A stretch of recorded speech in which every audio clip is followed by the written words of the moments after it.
બાબર તાલુકાના ચેમ્બુવા નવાને ચેમ્બુવા જૂના ગામે અતિવૃષ્ટિથી ખેડૂતોને ખેતી પાકમાં મોટું નુકસાન થયું, જેમાં સરકાર દ્વારા સહાય પેકેજ જાહેર કરવામાં આવ્યું હતું,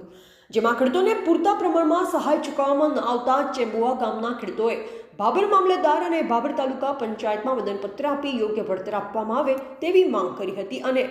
તાલુકા પંચાયત ખાતે જય જવાન જય કિસાનના નારા લગાવ્યા હતા। બાબર તાલુકાના ચેમ્બુવા નવાને ચેમ્બુવા જૂના ગામના ખેડૂતોને પૂર દરમિયાન થયેલ પાક નિષ્ફળની સહાય બાબતે આવેદનપત્ર આપી યોગ્ય વળતર ચૂકવવા માટે માંગ કરી, જેમાં બાબર મામલતદાર કચેરી ખાતે મોટી સંખ્યામાં ખેડૂતો ઉપસ્થિત રહ્યા હતા।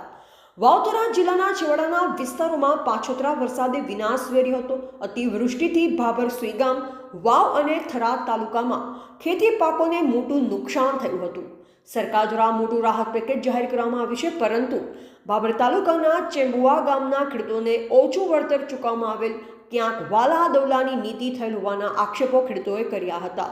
જેને લઈ આજરોજ બાબર તાલુકાના ચેમ્બુવા નવા અને ચેમ્બુવા જૂના ગામના ખેડૂતો મોટી સંખ્યામાં એકઠા થઈ બાબર મામલતદાર અને બાબર તાલુકા પંચાયત ખાતે પૂરતો ન્યાય મળે તે માટે આવેદનપત્ર આપી રજૂઆત કરી, જેમાં ચેમ્બુવા ગામે 135 ખેડૂતોનો સર્વે કરવામાં આવેલ અને જે તાલુકા પંચાયત દ્વારા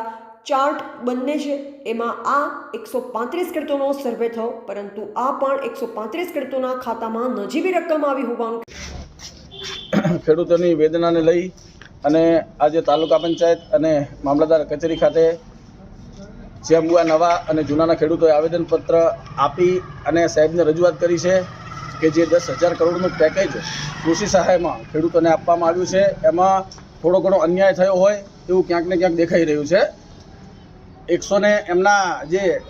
સર્વે અધિકારી આવ્યા એમણે 135 જણનું ગામમાંથી સર્વે કર્યું અને સીટ બની 135 જણની, પણ 135 જણને જ એમના ખાતામાં નિસહાય જેવી સહાય મળી છે અને બીજા ખેડૂતોને ક્યાંક વધારે મળી છે। એટલે આ થોડો ઘણો ખેડૂતોને એવું લાગ્યું કે અન્યાય થયો છે, એ બાબતને લઈ અને બધા ખેડૂતો ભેગા થઈ મામલતદાર સાહેબ અને તાલુકા પંચાયત અધિકારીને આવેદનપત્ર રૂપી એક અરજી આપી વિનંતી કરીને કહીએ છીએ કે બધા ખેડૂતોને ન્યાય મળે એવી અમારી માંગણી છે। આપનું નામ? મારું નામ લાભેશભાઈ આર દવે, ચેમ્બુવા નવા।